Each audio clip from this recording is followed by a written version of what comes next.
அனைவருக்கும் வணக்கம். எங்கள் ராஜபுத்திரம் டீமோட இன்வைட்டை வாங்கி இங்கே வந்திருக்க பத்திரிகையாளர்கள் மற்றும் மேடைக்கு வந்த பெரியவர்கள் அனைவருக்கும் என்னோட நன்றி தெரிவிச்சுக்கிறேன். ஸோ இந்த படத்தில் எனக்கு நடிக்க வாய்ப்பு கொடுத்த ப்ரொடியூசர் சஃபி, அப்புறம் கோதுர்ஷா சார், அப்புறம் ஃபருக் சார் 3 பேருக்கு என்னோட நன்றியை தெரிவிச்சுக்கிறேன். ஒரு ஹீரோயினை வந்து அக்கான்னு கூப்பிட்ட ஒரே ப்ரொடியூசர் யாருன்னா நம்ம சஃபி தான். அவ்வளோ சின்ன வயசில் ப்ரொடியூசர் ஆகிட்டீங்க, வாழ்த்துக்கள். இன்னும் நிறைய படம் ப்ரொடியூஸ் பண்ணணும். நடிங்க, ஒரு சைடு நடிங்க, ஒரு சைடு ப்ரொடியூஸ் பண்ணுங்கள். அதே மாதிரி இந்த கேரக்டருக்கு நான் கரெக்டாக இருப்பேன் அப்படின்னு சூஸ் பண்ண டேரக்டர் மகாகந்தனுக்கு என்னோட நன்றியை தெரிவிச்சுக்கிறேன். நான் ஃபோனில் தான் கதை கேட்டேன், ஊரில் இல்லை, ஸோ அவுட் ஆஃப் ஸ்டேஷனில் இருந்தேன். அப்போ ஃபோனில் தான் கதை சொன்னார்.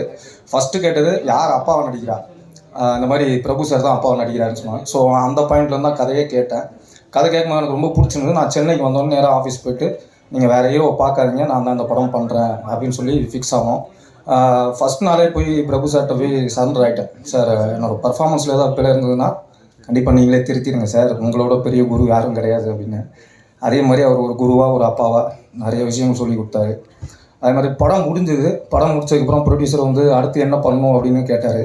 அப்போ தான் சொன்னேன், நீங்கள் ஃபஸ்ட்டு சத்யன் போய் படத்தை போட்டு காமிச்சிருங்க, அவரே ரிலீஸ் வரைக்கும் கொண்டு போயிடுவார் அப்படின்னேன். ஸோ அதுதான் இப்போது கொண்டு வந்திருக்காங்க. ஸோ மே 30ஆம் தேதி படம் ரிலீஸ் ஆகுது. எல்லோரும் கண்டிப்பாக தேட்டரில் வந்து பாருங்கள். வாய்ப்பு நன்றி.